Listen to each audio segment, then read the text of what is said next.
When the Evil Waits by M.J. Lee. Read by Dan Bottomley. Thursday, July 23rd. Chapter 1. They had first met in the early days of lockdown, walking their dogs in Chawtonese to get out of the stifling atmosphere in their homes, finding a few moments' rest in the peace and quiet of the trees and meadows bordering the Mersey. It was their dogs who encountered each other first, with her male Jack Russell being more than a match for his rather docile Labrador. She had apologised profusely in a very English way for the behaviour of her dog, and he had accepted in an equally English manner, all diffidence and explaining it was actually his dog's fault.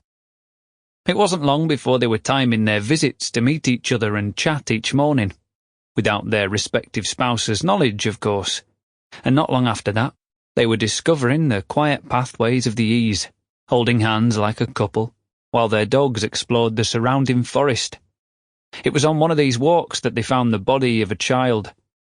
Or rather, the Labrador discovered it, followed by the Jack Russell, the frenzied barking of the latter forcing the couple to leave the comfort of each other's arms and discover why their dogs were so excited. The woman, Shirley Burgess, led the way. "What's the matter? Why such a racket?"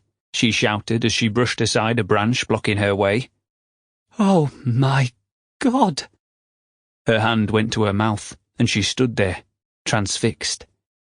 The naked boy, he wasn't more than 7 years old, was lying on the ground with his arms stretched out at either side, his sightless eyes open and staring up at the sky, a kiss curl of blonde hair like a comma across his forehead.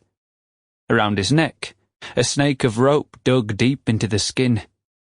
By his side, his clothes were folded neatly, as if coming straight from a laundry, the bright red of a United shirt lying on top.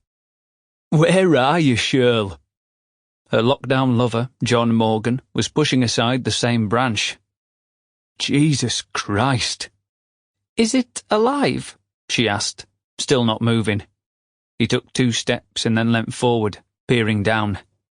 "I think he's dead." The Labrador was wagging his tail and sniffing the lifeless head. "Come away, Major." The dog obeyed, returning to his master to be put back on the lead. The woman called her dog too, and, for once, he responded. "What are we going to do?" The man checked over his shoulder. "I think I should call the police." "I can't be found here with you. My husband, he—" "Of course. You take your dog back and I'll ring them." Sample complete. Ready to continue?